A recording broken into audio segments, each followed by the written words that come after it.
এর আগে ভোট প্রচারে গিয়ে কখনো সাধারণ মানুষকে মাথায় জল দিয়ে তাকে স্নান করিয়ে দিয়েছেন, কখনো আবার র্যালিতে হুড খোলা জিপে চেপে জুতো পালিশ করে মানুষকে বার্তা দেওয়ার চেষ্টা করেছেন বাঁকুড়ার বিজেপি প্রার্থী সুভাষ সরকার। আর এবার একেবারে বাড়ির সামনের যে পানাপুকুর, সেই পানাপুকুরে নেমে রীতিমতো সাঁতার কেটে মানুষকে বার্তা দেওয়ার চেষ্টা করলেন। সুভাষ সরকারের যেটা দাবি যে প্রতিটি শিশুর সাঁতার শেখা অত্যাবশ্যকীয় এবং তা যাতে করে প্রতিটি অভিভাবক, সেই বার্তা দিতেই এদিন তিনি পুকুরে সাঁতার কেটেছেন।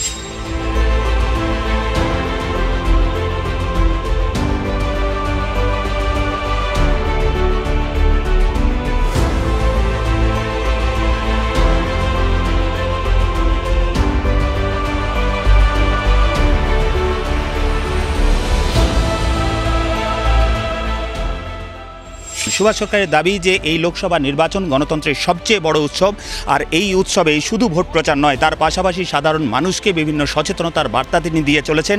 আর তারই অঙ্গ হিসাবে আজকে তিনি এই পানাপুকুরে নেমে কার্যত সাঁতার কাটলেন। দেখুন, নির্বাচন হচ্ছে গণতন্ত্রের উৎসব। যেমন প্রত্যেকটি দল তার নিজের কথা জানাবে, তেমনি এই উৎসবে সমাজকেও কিছু মেসেজ দেওয়া উচিত। সে আজকে যে মেসেজটা দিতে চাইছি সেটা হচ্ছে, প্রত্যেক অভিভাবকের উচিত তাদের সন্তানদের সাঁতার শেখাতে উদ্বুদ্ধ করা। তার কারণ, জীবনে চলার পথে সাঁতার জানা খুব অপরিহার্য। কখনো নদী অতিক্রম করতে হয়, ছোট স্টিমার বা বোটে, এমনকি উড়োজাহাজে গেলেও, সেই উড়োজাহাজেও অনেক সময় কি ইমার্জেন্সি সমুদ্রে নামতে হয়। তো সেখানে তাদেরকে দেয়া হয় লাইফ জ্যাকেট, কিন্তু তার সঙ্গে সঙ্গে যদি সুইমিংটা জানে তাহলে তার ভাসতে সুবিধা হয়, সে রক্ষা পেয়ে যাবে।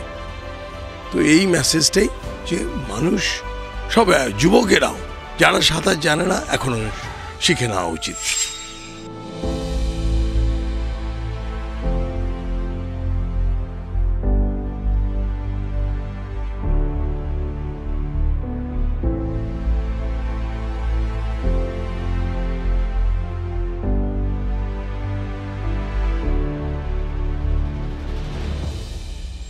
বাঁকুড়া থেকে ক্যামেরায় বোধন কর্মকারীর সঙ্গে হীরক মুখার্জি, টিভি9 বাংলা।